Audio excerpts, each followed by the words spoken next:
5 नवंबर 2023 सुबह के 8 बजे थे। दिल्ली के द्वारका इलाके में रहने वाले 60 वर्षीय रमेश कुमार रोज की तरह ही मॉर्निंग वॉक के लिए निकले, लेकिन कुछ ही मिनटों में उनकी सांस फूलने लगी। घर लौटते ही उन्हें घबराहट महसूस हुई और अस्पताल पहुंचने से पहले ही उनकी दिल का दौरा पड़ने से मौत हो गई। डॉक्टरों के मुताबिक उनके फेफड़ों में विषैले कण यानी PM 2.5 का स्तर खतरनाक रूप से बढ़ चुका था। और ये सिर्फ एक घटना नहीं है। दिल्ली में हर साल हजारों लोग वायु प्रदूषण से जुड़ी बीमारियों के कारण अपनी जान गंवा रहे हैं। भारत की राजधानी, जो ऐतिहासिक धरोहरों और राजनीति की धुरी के रूप में जानी जाती है, आज वायु प्रदूषण के सबसे खतरनाक स्तरों पे खड़ी हो चुकी है। नवंबर दिसंबर आते ही धुंध की चादर इसे ढक लेती है, जिसे लोग स्मॉग कहते हैं, लेकिन असल में ये जहर है।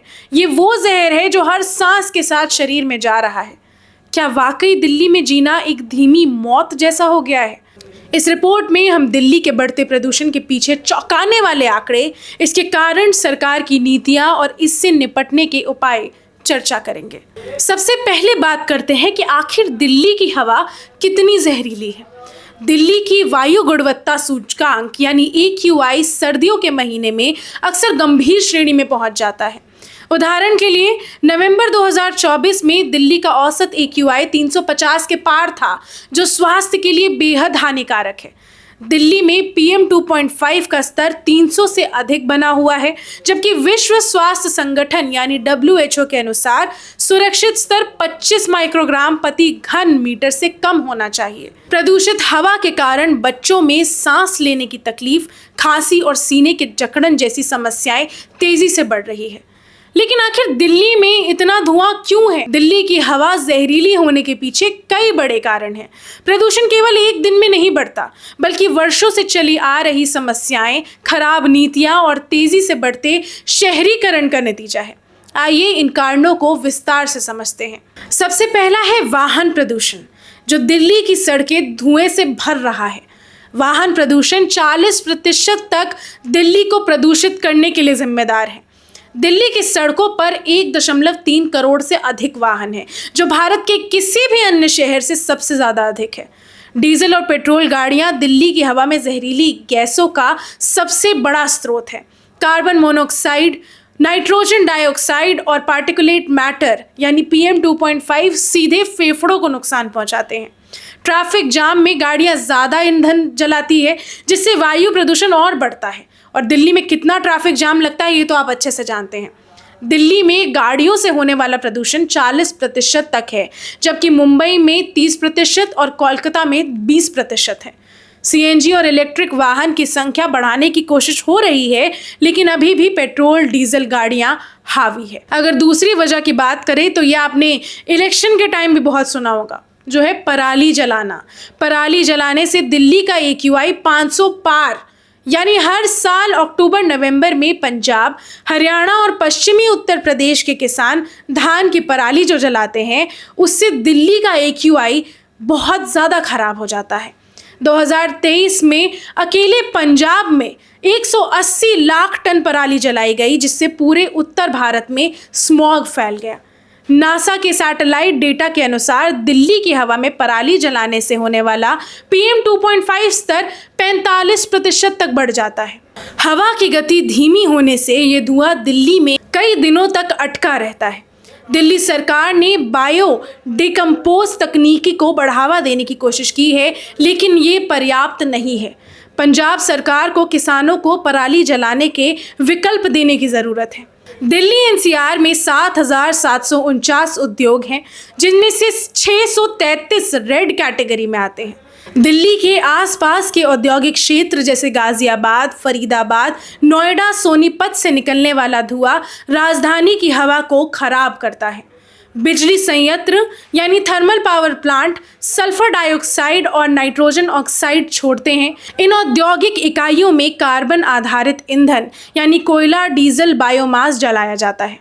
अनियंत्रित फैक्ट्रियों से निकलने वाला धूल और जहरीली गैस दिल्ली के प्रदूषण के 15 से 20% तक योगदान देता है। हाल ही में NCR में 150 से अधिक प्रदूषणकारी फैक्ट्रियों पर कार्रवाई की गई, लेकिन ये संख्या काफ़ी नहीं है। चौथा है निर्माण कार्य और धूल। दिल्ली की हवा में मिट्टी और रेत के जो कण आते हैं वो निर्माण कार्य की वजह से आते हैं। 60% से ज़्यादा दिल्ली में निर्माण कार्य जारी है और 30% प्रदूषण इसी से आता है। दिल्ली में लगातार नए फ्लाईओवर्स, मेट्रो प्रोजेक्ट्स और हाउसिंग सोसाइटियां बन रही है, लेकिन इनसे उड़ने वाली धूल हवा में घुलकर सांस की बीमारियों का कारण बन रही है। निर्माण स्थलों पर खुले में सीमेंट और रेत रखे जाने से धूल उड़ती है। तोड़फोड़ वाले यानी डिमोलिशन के कारण भी धूल के कण हवा में घुल जाते हैं। ट्रकों और भारी वाहनों से भी सड़कों पर धूल फैलता है। दिल्ली में धूल से होने वाले PM10 प्रदूषक 250 माइक्रोग्राम प्रति घन मीटर से अधिक है, जो सुरक्षित स्तर से 5 गुना ज़्यादा है। निर्माण स्थलों पर पानी का छिड़काव और धूल रोकने के लिए कवर लगाने की सख्त नियम लागू किए गए हैं, लेकिन इनका पालन सही से नहीं हो रहा है। पांचवा है पटाखे और अन्य मौसमी कारक, यानी दिवाली और नए साल पर जहर बनती हवा। दिवाली के 2 दिन बाद तक AQI 600 प्लस पहुंच जाता है। पटाखों से निकलने वाले प्रदूषक हवा में मिलकर प्रदूषण को कई गुना बढ़ा देते हैं। 2023 में दिल्ली के दिवाली के दिन पटाखे जलाने के बाद AQI 180 से बढ़कर 500 पार हो गया। पटाखों से सल्फर डाइऑक्साइड और नाइट्रोजन ऑक्साइड निकलते हैं, जो सांस की समस्या पैदा करते हैं। कई इलाकों में अगले दिन सुबह तक धुंध छाई रहती है, जिससे विजिबिलिटी घटकर 200 मीटर तक रह जाती है। दिल्ली सरकार ने पटाखों पर प्रतिबंध लगाया, लेकिन हर साल लोग इसका उल्लंघन करते हैं। छठा है मौसम और भौगोलिक स्थिति। क्यों दिल्ली में ही ज़्यादा प्रदूषण होता है? सर्दियों में हवा धीमी पड़ जाती है, जिससे प्रदूषण बढ़ता है। दिल्ली की भौगोलिक स्थिति भी इसके प्रदूषण को बढ़ाने में योगदान देती है। दिल्ली समतल क्षेत्र में स्थित है और सर्दियों में यहाँ हवा का प्रवाह धीमा हो जाता है। हवा जब कमज़ोर पड़ती है तो प्रदूषण के कण दिल्ली में ही फंसे रह जाते हैं और बाहर नहीं आ पाते। तापमान गिरने पर इन्वर्जन होता है, जिससे प्रदूषण ऊपर जाने के बजाय नीचे ही बने रहता है। सर्दियों में दिल्ली का औसत PM2.5 स्तर 300 से 400 तक बढ़ा रहता है, जबकि गर्मियों में यह घटकर 150 से 200 तक आ जाता है। लेकिन बात यह है कि प्रदूषण को रोकना सिर्फ सरकार की जिम्मेवारी नहीं है, बल्कि इसमें हर नागरिक का योगदान जरूरी है। जब तक लोग अपने स्तर पर बदलाव नहीं लाएंगे, तब तक बड़े सुधार संभव नहीं है। अगर हम अपने रोजमर्रा के जीवन में कुछ आदतें बदल लें, तो दिल्ली की हवा को साफ करने में मदद कर सकते हैं। सबसे पहले वाहनों का जिम्मेदारी से उपयोग करें। कारपूलिंग, पब्लिक ट्रांसपोर्ट और EV अपनाएं। एक ही ऑफिस जाने वाले लोग एक ही गाड़ी से जाए। पब्लिक ट्रांसपोर्ट यानी मेट्रो और बस ज़्यादा से ज़्यादा इस्तेमाल करें। एक कार की बजाय एक बस में 50 लोग सफ़र कर सकते हैं। और दिल्ली में महिलाओं के लिए तो बस टिकट वैसे भी फ्री है। CNG और इलेक्ट्रिक वाहनों को बढ़ावा दें। अगर नई गाड़ी खरीदनी हो तो पेट्रोल डीजल को डिच कीजिए और CNG या इलेक्ट्रिक गाड़ी चुनें। गाड़ियों की सर्विसिंग नियमित रूप से कराएं। खराब इंजन ज़्यादा धुआं छोड़ता है। अगर दिल्ली में हर दिन 10 लाख लोग कार पूलिंग करते हैं तो ट्रैफिक और धुआं दोनों 30% तक कम हो सकते हैं। दूसरा है ज़्यादा से ज़्यादा पेड़ लगाएं और बचाएं भी। नेचर ही हमारा असली एयर प्योरीफायर है। हर महीने कम से कम एक पौधा ज़रूर लगाएं। अपने घर में, सोसाइटी में या ऑफिस में आसपास ज़्यादा हरियाली बढ़ाएं। ऐसे पौधे लगाएं जो ज़्यादा ऑक्सीजन दे। तुलसी, पीपल, money plant, snake plant, aloe vera जैसे पौधों का इस्तेमाल करें। पेड़ों को काटने से बचाएं और सरकार की वृक्षारोपण योजनाओं में भाग लें। एक पेड़ एक साल में 48 पाउंड यानी 22 किलो कार्बन डाइऑक्साइड सोखता है। अगर हर दिल्ली वासी सिर्फ एक पेड़ भी लगाए तो ये प्राकृतिक एयर फिल्टर का काम करेगा। तीसरा है कूड़ा कचरा खुले में जलाने से बचे। ये भी पराली जलाने जितना ही खतरनाक है। घर और दफ्तर से कूड़ा जलाने के बजाय उसे सही तरीके से डिस्पोज करें। गीले और सूखे कचरे को अलग अलग फेंकें। गीला कचरा जैसे सब्जियों के छिलके खाद बनाने के लिए इस्तेमाल किए जा सकते हैं। सड़कों और खाली जगहों पर कूड़ा जलाने वाले लोगों को रोकें और उन्हें सही उपाय बताएं।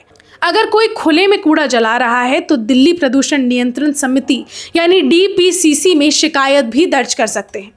खुले में जलाया गया सिर्फ 1 किलो प्लास्टिक 29 ग्राम टॉक्सिक गैस छोड़ता है, जो 5 लोगों के लिए अस्थमा जैसी बीमारी का कारण भी बन सकता है। चौथा है घर में ही एयर प्योरिफिकेशन के उपाय अपनाएं। घर के अंदर भी पौधे लगाएं, जैसे स्नेक प्लांट, मनी प्लांट, जो हवा को फिल्टर करते हैं। खिड़कियों और दरवाजों को साफ रखें और धूल ना जमने दें।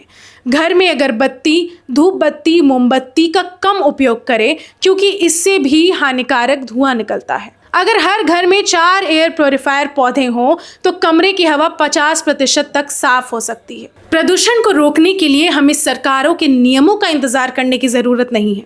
अगर हर व्यक्ति अपने स्तर पर छोटा छोटा योगदान भी दे तो दिल्ली को फिर से सांस लेने लायक बनाया जा सकता है।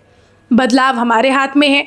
आप यदि आज से ही इनमें से कुछ आदतें भी अपनी लाइफ में उतार लेते हैं तो दिल्ली को हम वापस विश्व स्तरीय राजधानी के स्तर पर ले जा सकते हैं। ये इन्फॉर्मेशन, ये रिपोर्ट आपको कैसी लगी, ये कमेंट सेक्शन में ज़रूर बताएं और देखते रहिए पॉलिटिकल लाइव।